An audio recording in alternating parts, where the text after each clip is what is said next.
सोनावा बाट सब पर भेजा अपन लाइव लोकेशन में।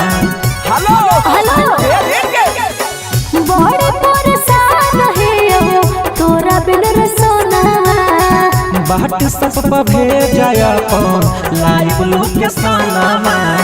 चलो नहीं देख ठीक से सुने रे पगलावा चारों ओरिया देखियो कानू देखो मैं सापलावा पंडलवा में आजो के मालावा केने से रे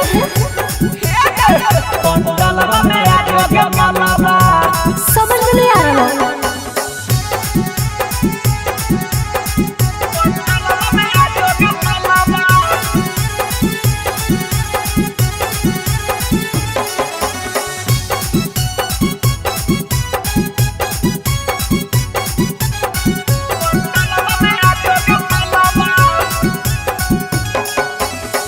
जवानी से आजो भिरिया सौरभ सुगम रे हम तो खोजी खोजी भेलियो बेदाम गे।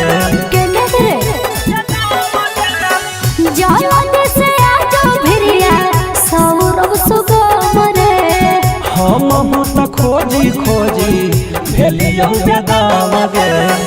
हो कोई चार्ज बंद हो जे तो बैलावा चारों ओरिया देखियो कानू देखो मैं सापलावा पंडलवा में आजो के मालावा पंडलवा में आजो के